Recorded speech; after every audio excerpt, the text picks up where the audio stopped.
अत्यंत संतोष का विषय यह है कि माननीय प्रधानमंत्री जी को गोवा अत्यंत प्रसिद्ध है, किंतु इसी समय या इसी स्थान में इनका तकदीर भी यहाँ पर ही लिखा गया है।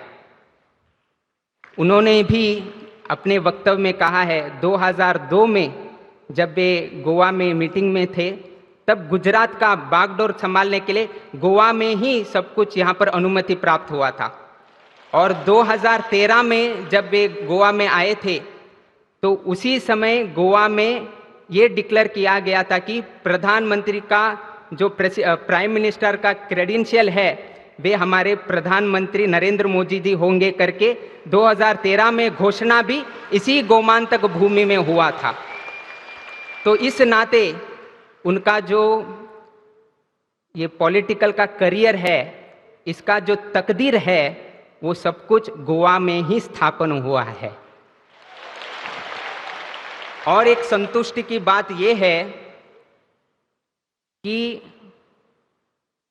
हम विशेष करके मोदी जी को प्रशंसा करते हैं, या भी सभी लोग मोदी जी को प्रशंसा करते हैं, किंतु उसके साथ साथ हमें ये भी विस्मृति नहीं होना चाहिए कि आज जो भी प्रधानमंत्री नरेंद्र मोदी जी है, इसका संपूर्ण श्रेय उनके माताजी हीराबेन मोदी जी को जाता है।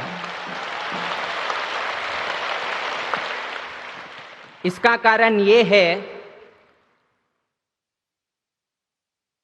गोवा का जो गोवा लिबरेशन डे है वो जून 18 तारीख को मनाया जाता है, और योगा योग से 1923 जून 18 तारीख को हीराबेन मोदी जी का भी जन्म हुआ है। माँ का जन्म जून 18 तारीख को हुआ है, और गोवा का जो गोवा लिबरेशन डे जून 18 को मनाया जाता है वो भी जून 18 को मनाया जाता है। और उसी गोमांतक भूमि में हीराबेन मोदी जी के धर्मपुत्र का भी पॉलिटिकल करियर का एक तकदीर भी यहाँ पर ही लिखा गया है। तो उस नाते से और एक नाता जुड़ गया है कि माँ का भी आशीर्वाद इस गोमांतक को भी लग गया है। विशेषकर से हम इस विषय पर जोर देना चाहते हैं। हम तो आध्यात्मिक जीवन से परिचित है, सन्यासी जीवन जगाते हैं, तो आध्यात्मिक विषय से इनका तुलना किया जाए तो महाभारत तो आपने सभी लोगों ने पढ़ाया हुआ है, सुनाया हुआ है। तो वहाँ पर 3 लोगों का पात्र आता है, दुर्योधन, युधिष्ठिर और भगवान श्री कृष्ण का। तो दुर्योधन का सोच क्या है, ये आपको सब कुछ मालूम है। दुर्बुद्धि का व्यवहार करना, इस तरह का सोच दुर्योधन का है, और हमेशा सिर्फ अपने बारे में सोच करता है, किसी दूसरों के बारे में सोचने की उनका प्रवृत्ति नहीं था, सिर्फ अपने बारे में। दुर्योधन सिर्फ अपने बारे में सोच करता था। युधिष्ठिर अपने परिजनों का सोच करता था, अपने फैमिली के बारे में सोच करता था। मगर श्री कृष्ण परमात्मा जी सभी लोगों को याद करते थे। अभी इस संदर्भ में हम उनको, उनका जन्म स्थान भी द्वारकाधीश का उनका जन्म स्थान है, जो द्वारका हम बोलते हैं गुजरात में, उनका जन्म स्थान द्वारकाधीश का है। अर्थात कृष्ण जी का जहाँ पर उनका द्वारका वहाँ पर हुआ है, वहाँ पर ही हमारे प्रधानमंत्री नरेंद्र मोदी जी का जन्म स्थान है।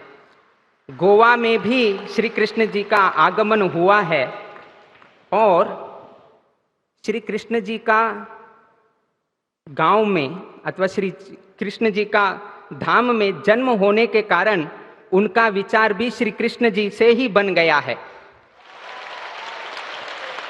जो भी दुर्योधन है, जो भी भारत के विरुद्ध षड्यंत्र रचते हैं, उनको भी वो पाठ पढ़ाते हैं। और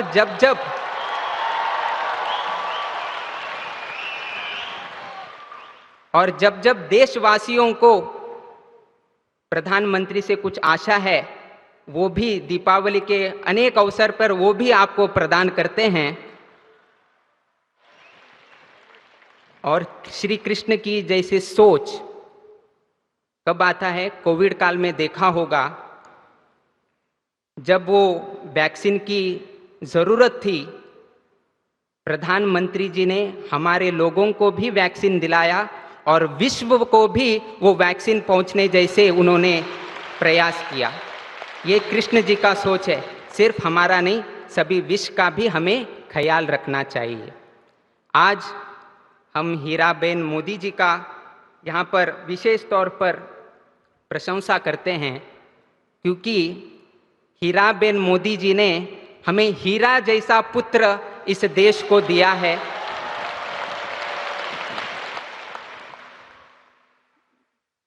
जिसके वजह से आज हमारा भारत चमक रहा है और साथ ही साथ हम सभी समाज बांधव भी चमक रहे हैं, क्योंकि हीराबेन मोदी जी ने ऐसे एक हीरे को जन्म दिया है। आज हम इनको धर्मपुत्र से संबोधित करते हैं, जिन्होंने धर्म की रक्षा के लिए बागडोर संभाला। अयोध्या में राम लल्ला जी का प्रतिष्ठापना हुई।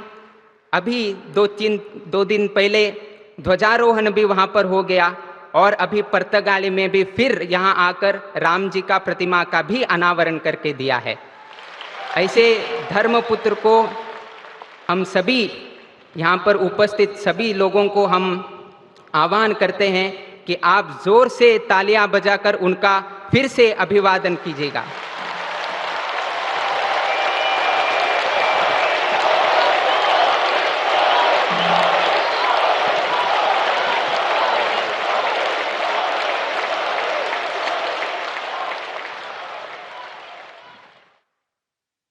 अगर राम जी का आशीर्वाद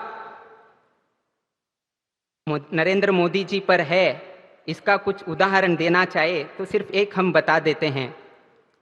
एक समय ऐसा था, चाय बेच के जीवन करना था। एक समय ऐसा था, चाय बेच के जीवन चलाना था, किंतु भगवान राम की आशीर्वाद से आज ऐसा एक समय आ गया है कि हम जब भी चाय पीते हैं तब हम मोदी की ही चर्चा करते हैं।